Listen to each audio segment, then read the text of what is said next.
କାହିଁ ତପ କରିଥିଲ, କେତେ ବର୍ଷ ସାଧନା କରିଥିଲ ଯେ ଏତେ ଖୁସିରେ ରହିପାର? କହିଲେ କହୁଛ ନାରଦ ମୁଁ କିଛି ତ ନାଇଁ କରି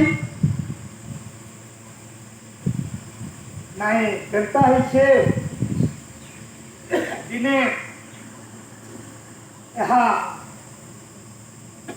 ଦକ୍ଷ ପ୍ରଜାପତି ପୂର୍ବରେ ଦକ୍ଷ ସାପ ପାଇ ଜନ୍ମିଲି ଦାସୀ ପୁତ୍ର सीताराम सीताराम सीताराम राधे श्याम राधे श्याम राधे श्याम पूर्ବରେ ଦକ୍ଷ ସାପ ପାଇ ଜନ୍ମିଲି ଦାସୀ ଦୁହେ ଗାଇ। सीताराम सीताराम सीताराम राधे श्याम राधे श्याम राधे श्याम ব্রাহ্মণ করে একাকি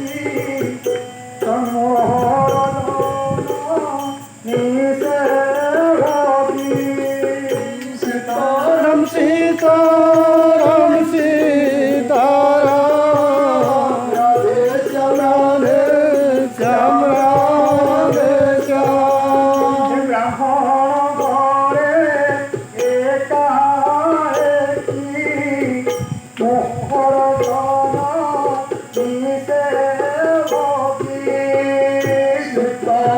सीताराम सीताराम सीताराम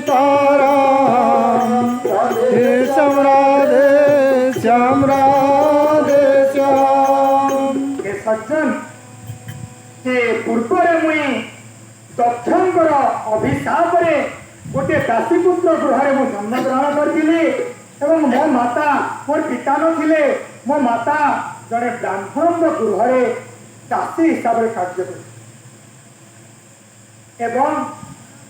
ब्राह्मण घरे मोर माता एवं मुई एका एका खाऊ।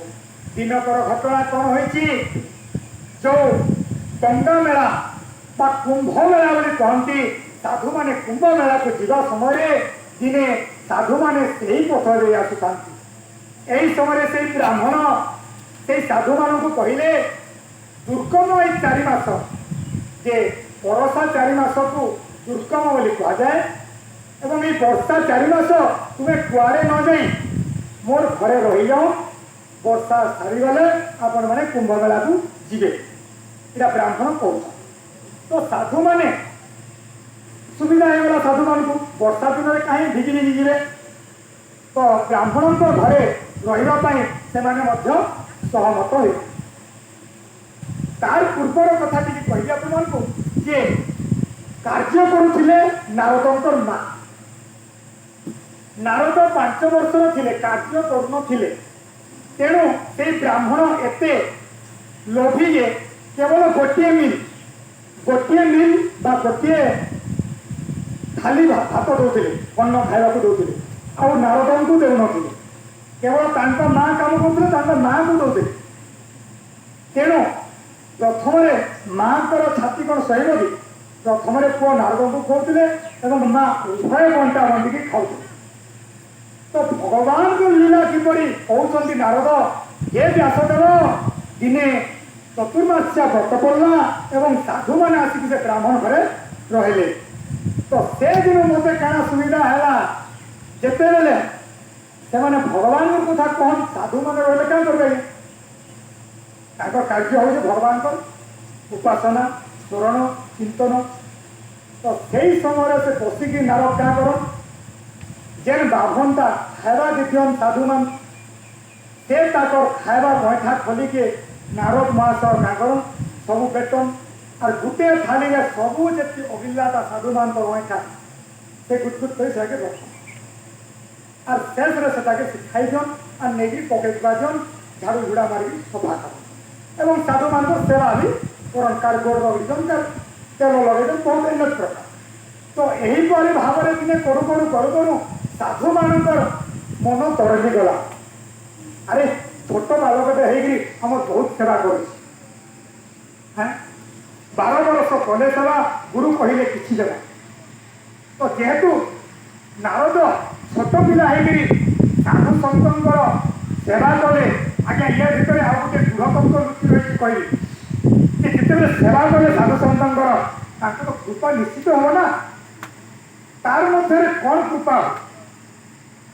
ଦେଖନ୍ତୁ, ଯେଉଁ ଭୋଗ ଆମେ ଅଇଁଠାଟା ଖାଉଛୁ ନାହିଁ, ଅଇଁଠାଟା ଛାଡ଼ି ଦେଇଥିଲାଟା ଖାଉଥିଲେ ନାରଦ, ସେ ଅଇଁଠା ନୁହଁ ଆଜ୍ଞା। ସାଧୁମାନଙ୍କର ଅଇଁଠା ସେ କେବେ ଅଇଁଠା ହୁଏ ନାହିଁ, ସେ ହେଉଛି କୈବଲ୍ୟ। ତେଣୁ ସାଧୁମାନଙ୍କର ଖାଇବାରୁ କେବେ ଫିଙ୍ଗା ଯାଏ ନାହିଁ, କେବେ ଫିଙ୍ଗିବ ନାହିଁ ମଧ୍ୟ। ତାଙ୍କୁ କୈବଲ୍ୟ ମନେ କରି ନାରଦ ଯେତେବେଳେ ଭୋଗ ରୂପରେ ଗ୍ରହଣ କରୁଥିଲେ, ସାଧୁମାନଙ୍କର ତ ନିବୃତ୍ତି ଗତି ହୋଇଯାଇଛି ନା। ନିବୃତ୍ତି ପ୍ରକୃତି, ପ୍ରକୃତି ମାନେ କ'ଣ? ପ୍ରକୃତିର ବୃତ୍ତି, ପ୍ରକୃତିର ବୃତ୍ତି ଯାହା ଆମେ କହୁଛେ ସବୁ ହେଉଛି ପ୍ରକୃତି। କିନ୍ତୁ ଆତ୍ମସନ୍ଧାନ କରିବା ହେଉଛି ବିବୃତ୍ତି, ନିରାକାର ବୃତ୍ତି, ନିର୍ଗୁଣ ବୃତ୍ତିକୁ ନିବୃତ୍ତି ବୋଲି କୁହାଯାଏ। ତେଣୁ ଏଠାରେ ଦେଖନ୍ତୁ, ତେଣୁକରି ଆମେ ଭାଗବତରୁ କ'ଣ ଜ୍ଞାନ ଉପଲବ୍ଧି କରୁଛେ ଦେଖନ୍ତୁ। ସାଧୁ ସନ୍ଥ ବ୍ରାହ୍ମଣ ଯଦି ଆପଣମାନେ ମା ମାନେ ଶୁଣନ୍ତୁ, ଯଦି ଆପଣଙ୍କ ଗୃହକୁ ଆସୁଛନ୍ତି, କୌଣସି ଚାକରଙ୍କ ଦ୍ୱାରା ସେବା କରାଇବ ନାହିଁ। କାହିଁକି? ସେବା ଯିଏ କରିବ ଫଳ ସିଏ ପାଇବ। ତେଣୁ ଦେଖନ୍ତୁ, ବ୍ରାହ୍ମଣଙ୍କର ସେବା, ବ୍ରାହ୍ମଣ ନିଜେ ଅଇଁଠା ଉଠେଇବା ଜାଗାରେ ନାରଦ ଉଠଉଥିଲେ। ତେଣୁ ଫଳଟା ପାଇଲେ କିଏ? ନାରଦ। କିପରି ଭାବରେ ଫଳ ପାଉଛନ୍ତି? ନିବୃତ୍ତି ପ୍ରକୃତି ମାର୍କେ ପ୍ରାଣେ କରିବେ ଯେଉଁ ଭାବେ ପ୍ରାଣୀ କେନ୍ ଭାବେ କରୁଛନ୍, ପ୍ରକୃତି ଆଉ ନିବୃତ୍ତି ଦୂରେ ମାର୍ଗ ଅଛି। ଦୁଇଟା ନ ବାଘାରାଧିକା ବାଘ ନାଇଁ ন। ପ୍ରକୃତି ବୋଲେ କିଏ? ସାକାର ପୂଜା, ଆଉ ଗୋଟେ ନିର୍ଗୁଣ ବା ନିରାକାର ପୂଜା। ଭଗବାନ ମହାପୁରୁଷ ଅଚ୍ୟୁତାନନ୍ଦ ଏହିପରି ପଦମାନେ ଲେଖି ଯାଇଛନ୍ ଯେ ମନ୍ତ୍ର ଯନ୍ତ୍ର ତନ୍ତ୍ର ଏବଂ ରାସ, ମନ୍ତ୍ର ଯନ୍ତ୍ର ତନ୍ତ୍ର ଏବଂ ରାସ, ଏ ଚାରିଟା ହେଉଛି ସଗୁଣ ବା ସାକାର ଧର୍ମ। ଆମେ ଭଗବାନଙ୍କର ମୂର୍ତ୍ତିଟେ ରଖିକିରି ପୂଜା କରୁଛେ, ଫଟୋଟେ ରଖୁଛେ କିମ୍ବା ମୂର୍ତ୍ତିଟେ ରଖୁଛେ, ତ ଏଇଟା ହେଉଛି ସବୁ ସାକାର ପୂଜା, ସଗୁଣ ପୂଜା। ଏବଂ ନିର୍ଗୁଣ ପୂଜା ଆମେ କିପରି କରିବା? କେବଳ ଶୂନ୍ୟ, କିଛି ନାହିଁ, କେବଳ ଶୂନ୍ୟ ଏମିତି ବସିବା ଆଉ ଭଗବାନଙ୍କୁ ଆମେ ମାନସ ପୂଜା କରିବା। ମାନସ ପୂଜା ବି ଉତ୍କୃଷ୍ଟ, ଏଥିରେ ଇଷ୍ଟ ହୁଏ ତୁଷ୍ଟ। ତେଣୁ ସେ ମାନସ ପୂଜା କରିବା